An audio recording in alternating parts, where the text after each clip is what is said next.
Kelas Denpasar, ada sebagian yang dari Kupang. Oh, baik, baik. Berarti ini berapa kelas Bu kalau semuanya gabung? 3 kelas. 3 kelas ya, oke. Baik Ibu-Ibu, tadi kalau sifatnya sudah bergabung ya, Ibu yang menghubungi saya? Izin sudah, Ibu. Ibu Elo ya? Ibu Elo atau Puspa panggilannya?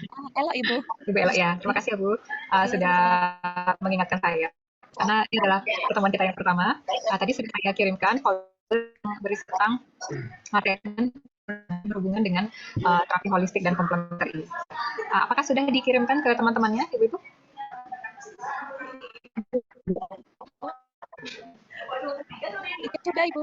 Sudah ya, minta tolong nanti ibu-ibu karena ini terkait tentang perundang-undangan juga. Jadi topik 1 dan topik 2 ini kan saya lihat topiknya padat ya tentang legalitas, aspek legalitas dari komplementer, kemudian komunikasi juga masuk, promkes juga masuk. Jadi materi pertemuan 1 dan 2. Jadi pertemuan 1 dan 2 itu hari ini dan besok ya Bu ya? Betul ya Bu ya? Enggak, Ibu. Ya, Ibu. Oke, karena materinya padat, tapi jamnya sore-sore, bikin jam-jam ngantuk gitu, saya berusaha membuat materinya itu sudah saya kumpulkan dalam satu folder sehingga ibu-ibu ketika belajar tentang perundang-undangan tinggal baca, jadi nggak cari-cari lagi di Google gitu ya, jadi tinggal buka, nanti buka sendiri ya, ada perundang-undangan yang terapi holistik ini untuk perundang-undangannya uh, beberapa kali diganti gitu loh Bu. Ya, jadi nanti dilihat yang paling baru, itu yang kita adopsi gitu ya, itu yang kita pakai. Ya. Gimana Bu? Kelas sebelah apa sudah bergabung? Sudah, Bu. Sedang berproses, Ibu. Ya, sambil aja dimulai ya Bu ya supaya kita kita cicil lah gitu jam 4 supaya selesai ya Bu. Biar nggak terlalu sore juga yang di Kupang ya Ibu ya. Sudah sore sekali kalau di Kupang. Baik, kita mulai. Selamat sore Ibu-ibu sekalian, Om Swastiastu, salam sejahtera untuk kita semuanya. Senang sekali ya hari ini bisa bertemu walaupun melalui Zoom dengan ibu-ibu semuanya 3 kelas untuk perkuliahan perdana kita hari ini ya. Kita saya share screen dulu ya Bu. Bu Ibu boleh buka juga di foldernya materi nanti malam boleh dibuka tentang materi-materinya dan undang-undangan dan perundang-undangan yang tebal itu ya. Dilihat mungkin caranya membuka nanti pakai kata kunci gitu, find. Jadi ya halaman yang ratusan hubungan sama kesehatan tradisional gitu ya. Saya share screen dulu.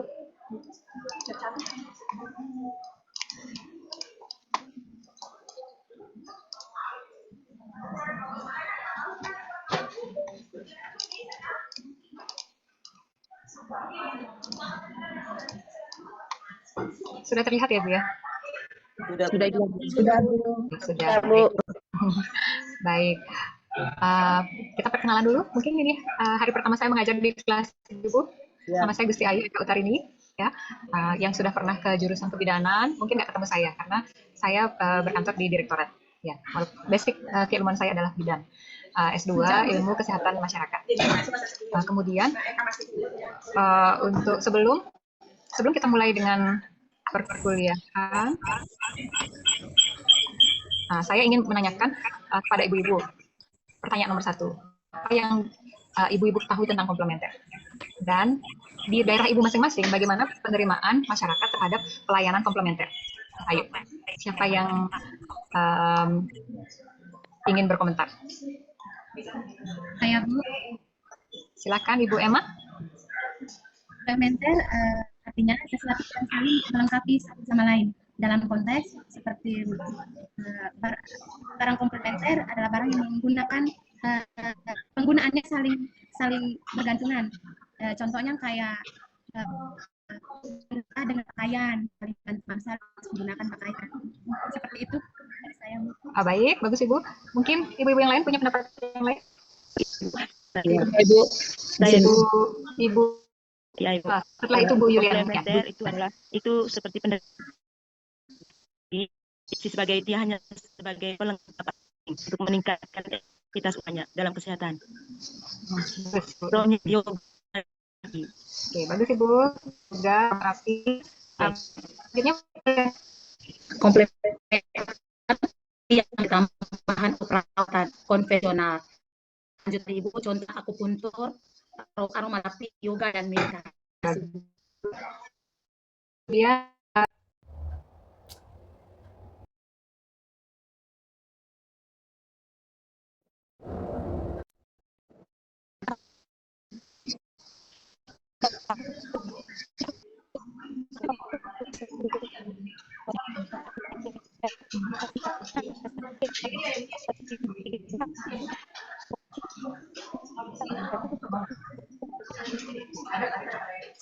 Ibu-ibu, saya putus-putus mendengar suaranya Bu Cah. Iya, Ibu-ibu gimana? Iya, Bu. Dengar Sama. Mungkin sinyalnya di Bu Chandra yang kuat ya, tidak mendengar suaranya dengan jelas. Kembali lagi. Bagus sekali Bu. Mengenai apa namanya tentang komplementer. Ya. Sekarang yang kedua, tentang di Bali, dimanapun ibu-ibu berada, tentang pelayanan komplementer yang ada. Gimana responnya masyarakat? Ibu Dina ya, silakan. Ya, Bu.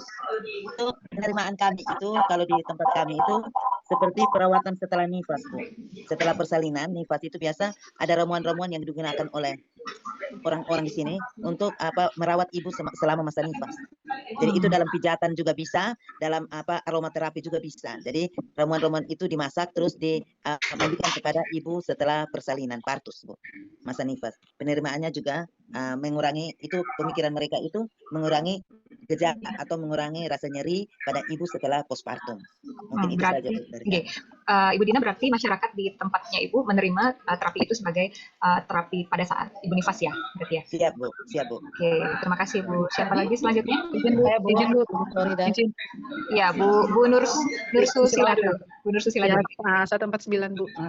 Kalau untuk komplementer ini, kalau untuk di desa dengan di kota itu yang digunakan itu beda. Seperti kalau di kota itu bahan-bahan untuk masalah kesehatan maupun kebidanan ini, biasanya mereka itu kebanyakan membeli yang di toko-toko itu yang dibilangnya itu bukan obat-obatan ilmiah, tapi apa sih sebutnya ini, kayak bukan bahan ilmiah, bukan bahan kimia gitu. Jadi kota, dan untuk yang di kota ini kalau untuk kayak yoga, senam nifas, pijat bayi itu masih di kalangan-kalangan terbatas, Bu. Karena mungkin berhubungan dengan sosial ekonominya juga. Tapi kalau di desa juga ada untuk kayak pijat bayi, ya pijat bayinya itu sesuai dengan adat turun temurun. Jadi caranya itu mungkin secara ilmiahnya mungkin ada yang tidak ada yang rancu dikit lah Bu, begitu. Tapi kalau di kota ada tersedia, tapi juga karena sosial ekonomi, tergantung sosial ekonomi Bu. Jadi masih kalau kayak di Kupang sini itu masih tidak terlalu banyak Bu. Karena berhubungan dengan sosial ekonomi, bukan mereka tidak mau Bu, mereka mau, tapi karena keterbatasan saja seperti itu. Baik, terima kasih Bu Nur. Selanjutnya Bu Florida. Baik Ibu, terima kasih. Soal komplementer di tempat saya bertugas, masyarakat di sini sangat menerima baik akan adanya penerapan pelayanan dengan komplementer itu, seperti contoh penggunaan bahan-bahan alami untuk pengobatan anak-anak yang demam, seperti penggunaan bawang, jahe untuk mengatasi mereka demam atau sakit-sakit tertentu. Terus yang kedua, teknik komplementer dengan pijitan bayi dapat merangsang pertumbuhan bayi, nafsu makan bayi, itu sangat diterima baik bagi anak-anak yang mengalami stunting. Bagi orang tua yang anak-anaknya mengalami stunting. Jadi sangat berguna komplementernya di desa tempat saya tugas, Bu. Terima kasih.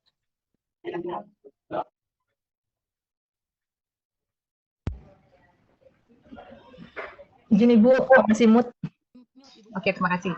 Saya pikir pendapat Ibu di beberapa daerah ini ada yang menerima dengan baik, ada masih kurang menerima karena beberapa alasan. Itu sangat wajar ya, karena yang sebelumnya sudah ada terapi konvensional yang kita bisa dapatkan di puskesmas, di rumah sakit, itu kan sudah tersistem dari dulu ya. Kalau sakit udah pasti ke puskesmas atau ke rumah sakit. Tapi sekarang komplementer berusaha dipadankan dengan pengobatan pengobatan yang medis gitu ya. Jadi mungkin ada yang menerima dengan baik, ada yang tidak. Nah, sekarang di tempat Ibu dengan kondisi penerimaan seperti itu, saya ingin tahu ketika beberapa terapi komplementer, contohnya tadi ada akupressur, akupunktur, ada yoga, aromaterapi, apakah bisa dijangkau oleh masyarakat umum? Apakah itu layanan yang mahal ataukah bisa dijangkau ataukah murah? Siapa yang bisa berpendapat? Izin Bu.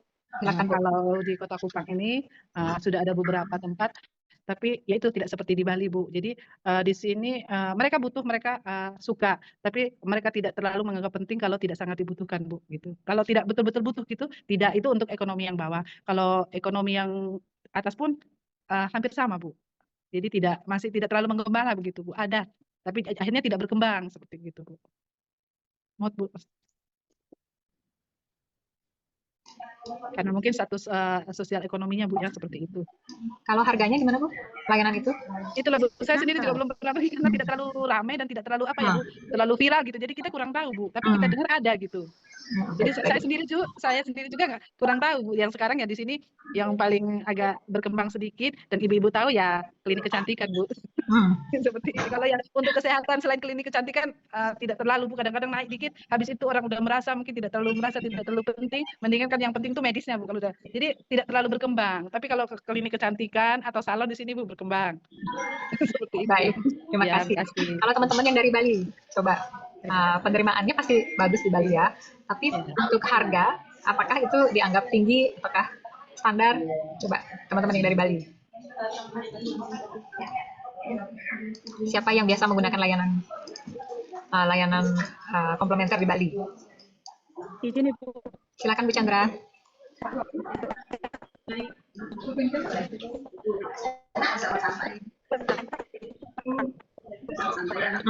Bu Chandra masih putus-putus. Mungkin bisa ini diketik di kolom komentar mungkin biar bisa dibaca sama teman-teman.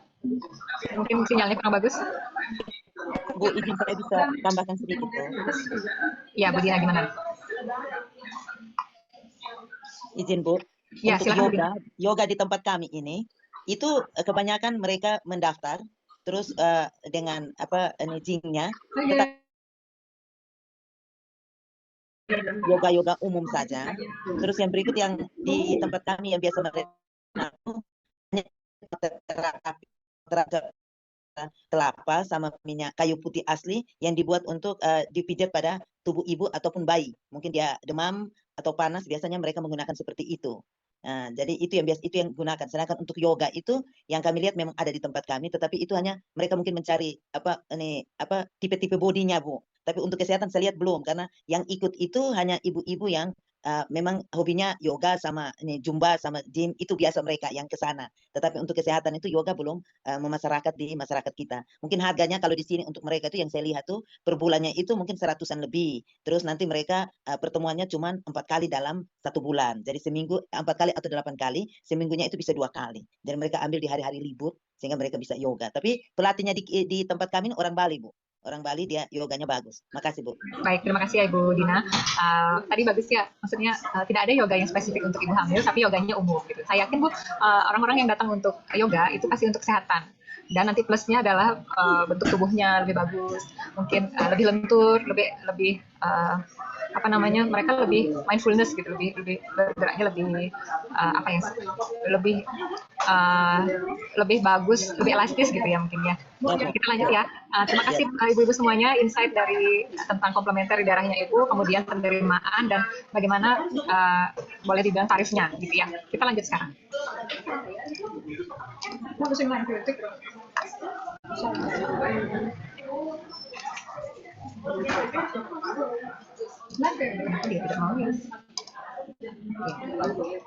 Komplementer itu dapat diartikan sebagai terapi pendukung atau pengobatan yang komplementer itu kan komplement, artinya dia melengkapi gitu ya.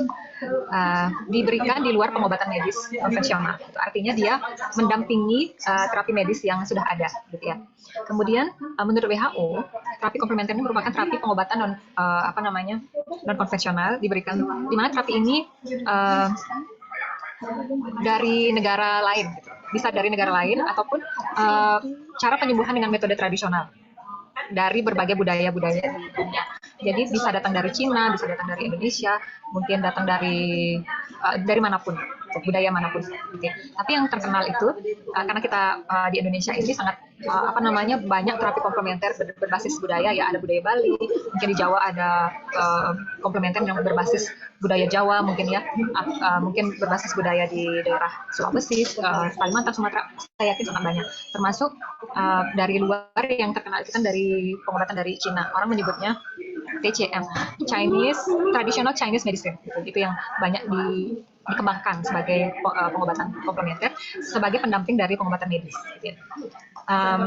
Sering juga terapi komplementer disebut terapi holistik. Gitu. karena dapat mempengaruhi manusia tidak hanya dari fisik atau jasmani, tapi terapi komplementer ini menyentuh rohani dan pikiran.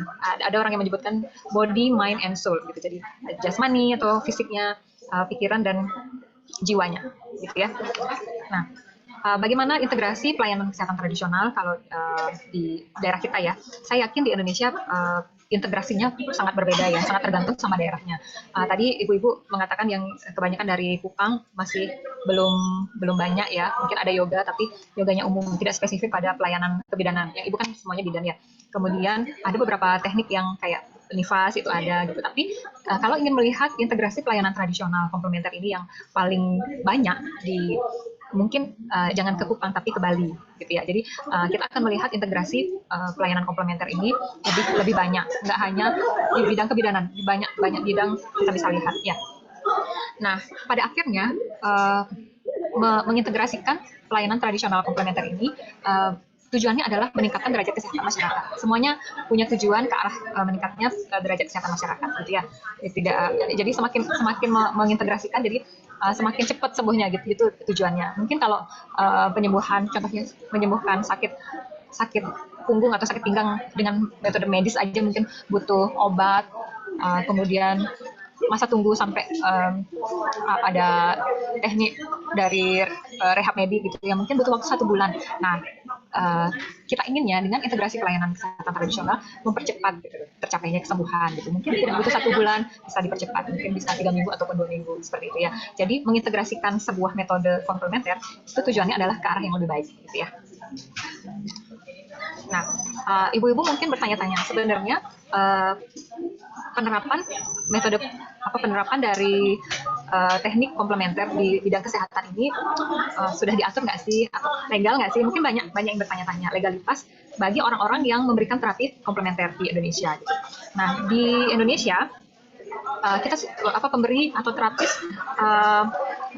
bagi yang memberikan terapi komplementer itu sudah dilindungi oleh undang-undang. Nah, ini beberapa undang-undang yang mengatur keberadaan terapis komplementer yang ada di Indonesia. Nah, yang pertama adalah Undang-Undang Nomor 17 Tahun 2023 yang mengatur tentang kesehatan. Nah, peraturan turunannya adalah Peraturan Pemerintah Nomor 28 Tahun 2024. Ini baru sekali ya, tentang peraturan pelaksana Undang-Undang Nomor 17 tersebut. Jadi Undang-Undang Nomor 17 Tahun 2023 kemudian dijabarkan lebih detail lagi dalam bentuk Peraturan Pemerintah Nomor 28 Tahun 2024. Nah, khusus untuk di Bali, ada khusus peraturan gubernur, yaitu Peraturan Gubernur Bali Nomor 55 Tahun 2019 tentang pelayanan kesehatan tradisional Bali. Gitu ya. Kalau Undang-Undang Nomor 17 Tahun 2023 dan PP Nomor 28 Tahun 2024 mengatur tentang pemberi layanan komplementer secara umum di Indonesia. Nah, Peraturan Gubernur Pergub Bali tahun 2019 ini memberikan seperti aspek legalitas bagi pemberi pelayanan komplementer yang khusus ada di Bali, seperti itu ya. Untuk pelayanan kesehatan komplementer, kenapa orang mau menerima gitu? Kenapa teknik ini digunakan secara umum? Nah, dia harus memenuhi kriteria sebagai berikut. Harus terbukti secara ilmiah. Artinya ada studi-studi yang mengarah pada bukti-bukti ilmiah kesuksesan dari terapi ini. Gitu ya. Kemudian terapi ini diberikan sesuai dengan kebutuhan pasien dan memiliki potensi promotif. Artinya promotif ini jadi lebih bagus diberikan promotif pada saat belum sakit ataupun menjaga kesehatan ya, jangan pada saat sakit aja, tapi lebih bagus diberikan pada saat sebagai terapi promotif atau preventif, bisa juga sebagai kuratif atau menyembuhkan ataupun setelah penyembuhan. Tapi kita sebagai pemberi, kalau kita sebagai pemberi pelayanan komplementer itu paling bagus kita berkecimpungnya di area promotif preventif. Kita akan kita akan ketemunya sama orang-orang yang tidak sakit kan. Kuratif itu kan ketemu sama orang sakit. Areanya itu bukan area kita, biasanya itu adalah area dokter, dan pasti perlu teknik-teknik khusus yang lebih detail, lebih dalam lagi untuk menangani kasus itu. Tapi ketika kita bermain di sisi promotif preventif, contohnya tadi adalah yoga misalkan ya. Yoga kan diberikan pada orang yang sehat ya. Nggak ada yoga untuk orang yang sudah sakit. Biasanya ketika sakit kita istirahat kan, menjalani perawatan dari dokter. Tapi kalau kita bisa memberikan yoga ini pada saat dia belum tidak sakit. Jadi dia mempertahankan kesehatannya. Yoga setiap minggu misalkan itu akan menjaga kesehatannya, menjaga vitalitasnya, menjaga kelenturan otot-ototnya, itu akan mencegah terjadinya penyakit sakit tertentu gitu loh maksudnya. Ya, jadi mindsetnya adalah mindset bagaimana kita promotif dan preventif seperti itu ya. Nah tadi contoh-contoh pelayanan komplementer tadi sudah banyak ibu-ibu sebutkan ya, ada puntur, ada akupressur, ada pijat aja ada pijat untuk bayi, ada pijat untuk ibu nifas, pijat spa mungkin ibu pernah dengar ya, penggunaan obat-obat tanaman herbal. Bisa juga menggunakan aromaterapi, kemudian ada terapi sound healing, jadi banyak sekali contoh-contoh pelayanan komplementer yang ada. Itu mungkin di daerah ibu-ibu di daerah Kupang mungkin belum banyak berkembang, tapi di Bali banyak sekali metode atau terapi komplementer yang berkembang di Bali, termasuk meditasi. Jadi paket-paket healing di Bali itu bisa mix antara beberapa metode, gitu ya. Jadi kita sebutnya holistic. Ibu-ibu kalau ada yang bertanya silahkan ya.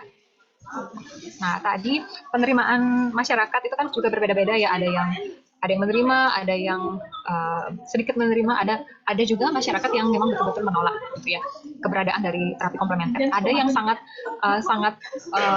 fanatik dengan pengobatan medis gitu. Jadi dia tidak mau pengobatan yang di luar itu. Ada juga seperti itu.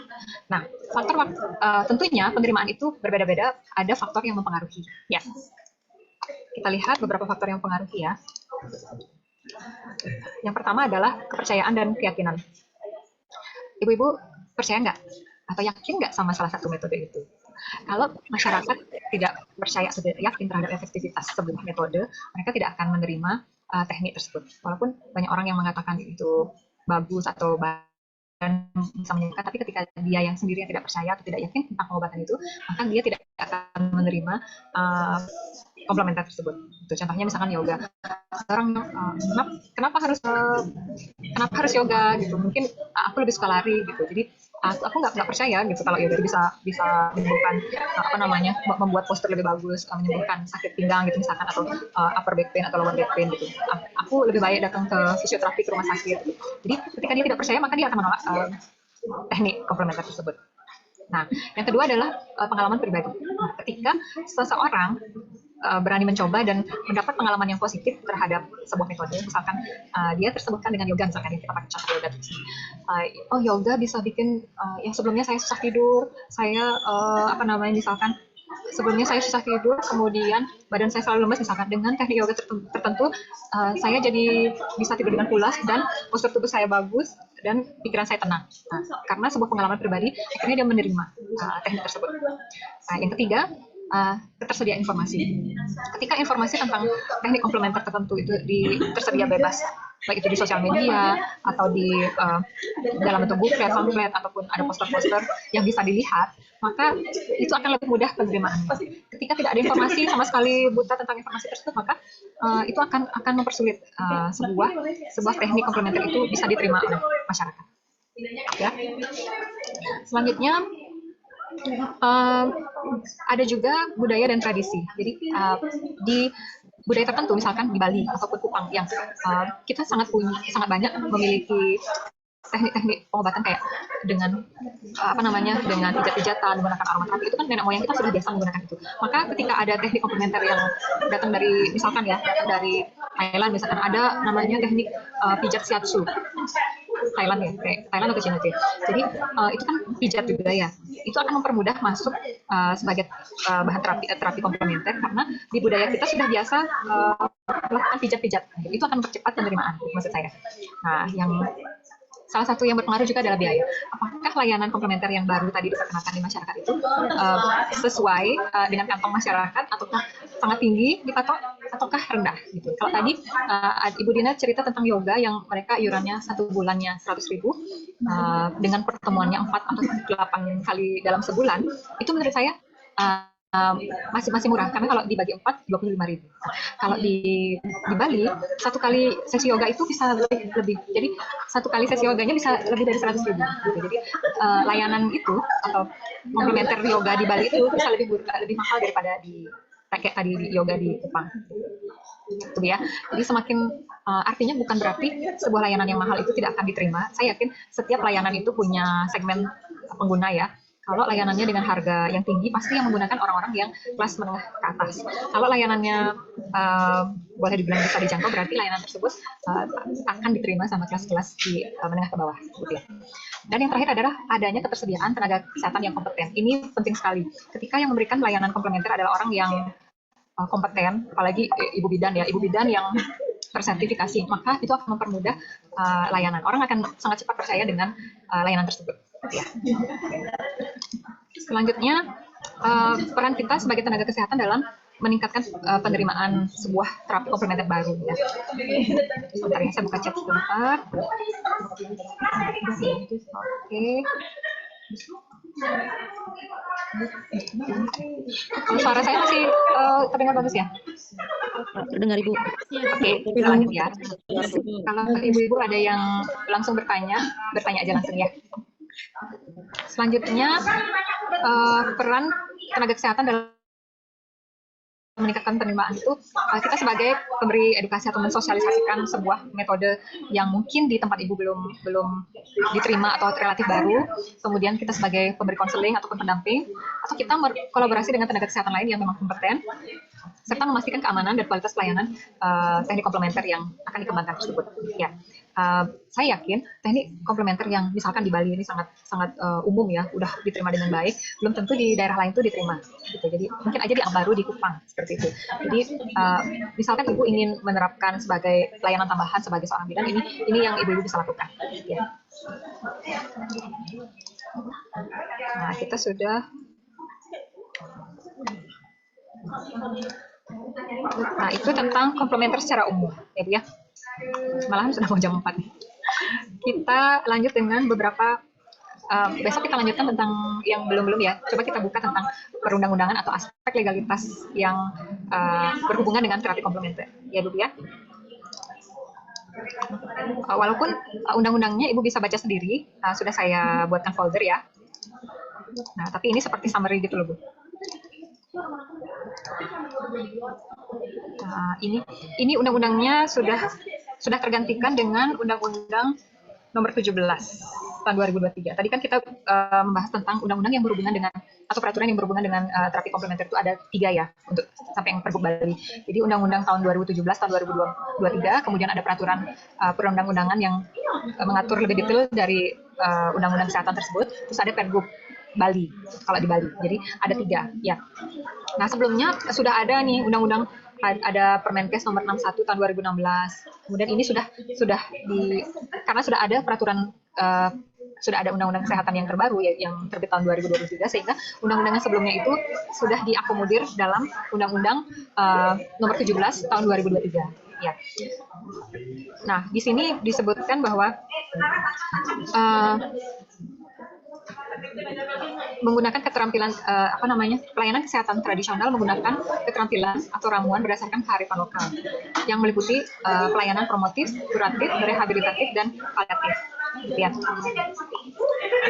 Nah, prinsip-prinsip diatur kembali karena Undang-Undang Nomor 17 tahun 2023 ini masih sangat general, maka dijabarkan kembali dalam peraturan PP itu ya, peraturan pemerintah tahun nomor 28 tahun 2024. Nanti kita lihat di sini ya. Nah, di Undang-Undang Kesehatan yang disebut sebagai pelaku pelayanan tradisional itu wajib memiliki kompetensi, sertifikasi, serta menyediakan tempat praktik yang aman, bersih, dan sesuai standar.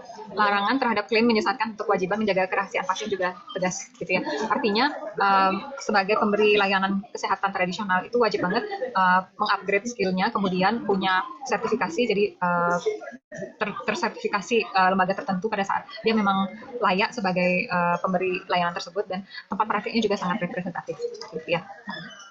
Kemudian untuk pembinaan pengawasan pelayanan kesehatan tradisional ini berasal dari pemerintah pusat dan daerah. Ya. Ada sistem pelaporan, registrasi, monitoring, serta pengawasan ini pastinya sangat berhubungan dengan keamanan dari keamanan pasien. Ya. Intinya adalah pelaporan, registrasi, monitoring ini tujuannya untuk memberikan pelayanan yang aman bagi pasien, siapapun itu. Kalau kita di posisi sebagai pasien, pasti kita ingin kita mendapatkan layanan yang aman, karena kita tidak ingin tidak ingin ada malpraktek seperti itu. Jadi kita berusaha sekali memberikan pelayanan yang terbaik sesuai dengan perundang-undangan dan memberikan yang terbaik dari versi kita. Gitu ya. Nah, untuk sanksi administratif bisa dilihat di sini ya. Ada sanksi administratif, kemudian,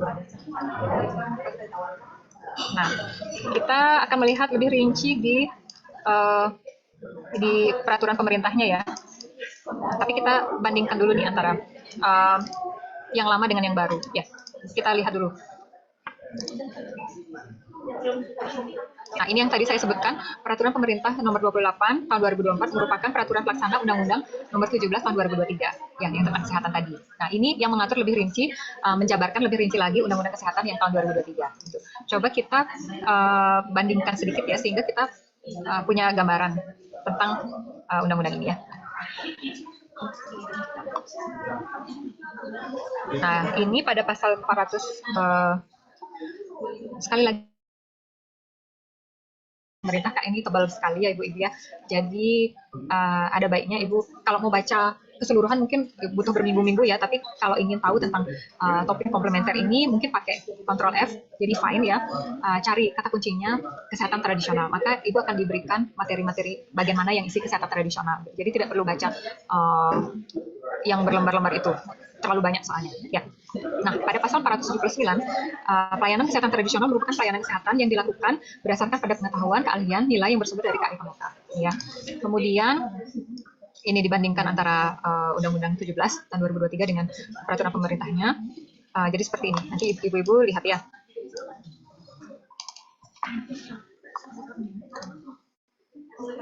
Nah, ini kita bandingkan pergub. Ya. Pertama dari jenis layanannya, mirip ya isinya, cuman kalau di Bali itu spesifik terhadap budaya Bali, itu aja tambahannya. Kemudian tentang sumber daya manusia yang memberikan layanan atau sertifikasi, sudah pasti ya.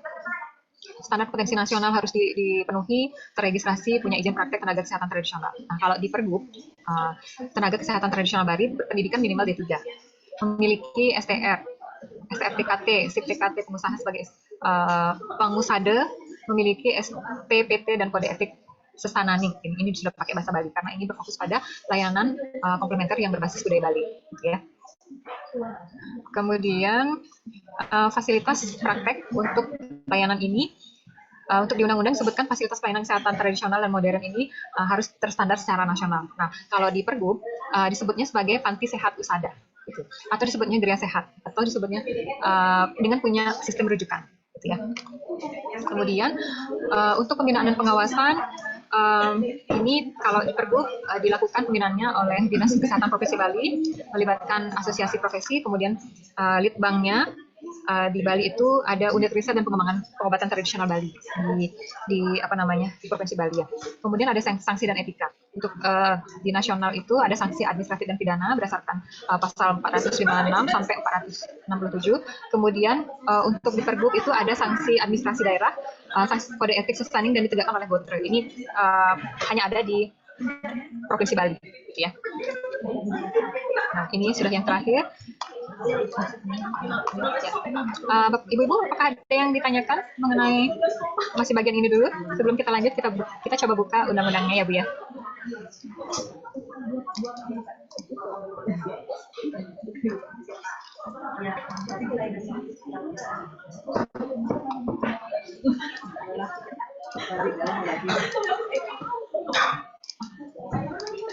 Izin kita lanjut ya Bu ya.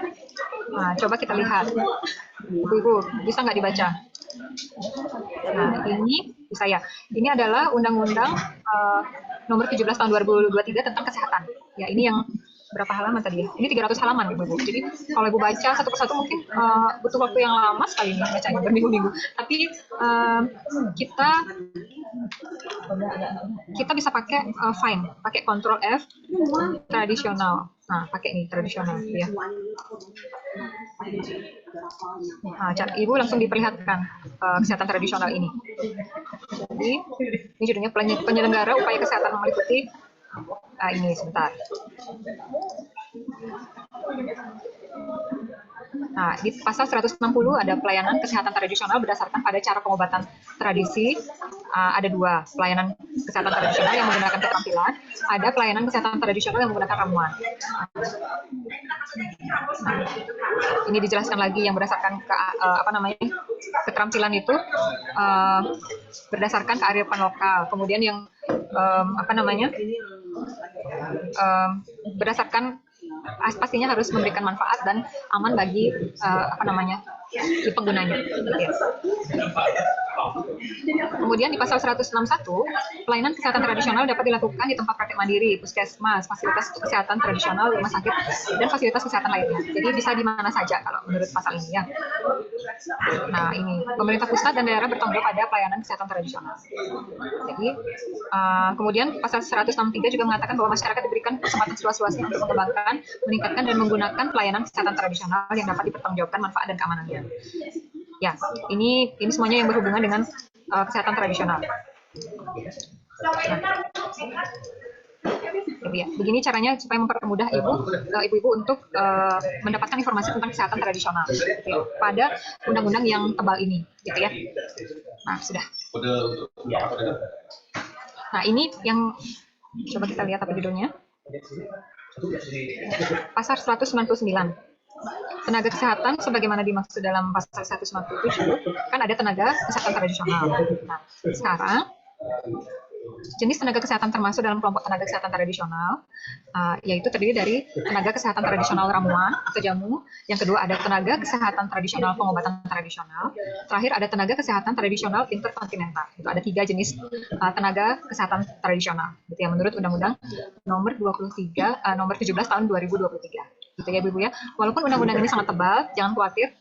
Ibu-ibu ingin mencari informasi tertentu, contohnya tentang kesehatan tradisional, maka gunakan Ctrl F. Ya, jadi ketik kesehatan tradisional maka akan spesifik memperlihatkan hal-hal yang berhubungan dengan yang ibu cari. Gitu ya. Kalau mau cari tentang farmasi, ketik aja tentang farmasi. Kalau mau cari tentang pelayanan kebidanan, gitu, ketik aja tentang pelayanan kebidanan. Maka informasinya selektif, gitu ya, ibu-ibu ya. Oke. Untuk undang-undang semua saya sudah masukkan ke dalam drive. Jadi ibu-ibu kalau ingin membaca detail bisa buka drive yang saya kirimkan ke Sipen tadi ya. Tidak hanya Undang-Undang Nomor 17, ada juga Peraturan Pemerintah tahun 2020 Nomor 28 tahun 2024, ada juga Pergub Bali tahun 2019. Ibu-ibu bisa lihat di situ. Oke. Apakah ada yang bertanya, Bu? Jadi hari ini kita sudah belajar sama-sama belajar tentang definisi komplementer, kemudian bagaimana penerimaannya, jenis-jenisnya, dan aspek hukum ketika seseorang itu sebagai pemberi atau sebagai tenaga kesehatan tradisional. Jadi aspek hukumnya ada 3 ya. Hukum yang mengatur sebagai tenaga kesehatan tradisional itu ada dalam Undang-Undang Nomor 17 Tahun 2023, Peraturan Pemerintah Nomor 28 Tahun 2024, Peraturan Gubernur Bali tahun 2019, Nomor 55 Tahun 2019. Itu 3 aspek hukum yang bisa dipegang kalau kita sebagai tenaga kesehatan tradisional di Bali. Tapi kalau misalkan di Kupang atau di tempat luar Bali, 2 itu sudah cukup. Ya. Oke, silahkan ibu-ibu kalau ingin bertanya. Tidak ada ya. Oke. Saya kira kita cukupkan untuk sesi sekarang ini ya. Maksimal kita belajar sampai jam 4 supaya tidak terlalu malam. Selesainya kalau di Kupang. Besok kita sambung lagi dengan materi yang lain. Gitu ya. Mana ibu-ibu? Setuju seperti itu? Terima kasih Bu. Ibu-ibu, sama-sama ibu-ibu ada yang foto nggak tadi kita? Atau mau kita buka kameranya, kita foto dulu bersama? Buka kamera. Minta bantuannya Bu Elo mungkin ya. Supaya buka kameranya sebentar ya. Ya, biar punya kenangan nih dengan ibu-ibu yang ada di apa namanya.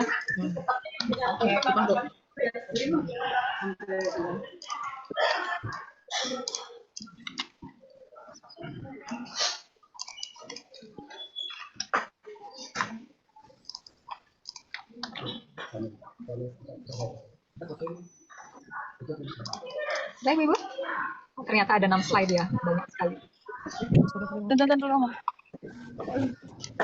Rame berarti kelasnya ini.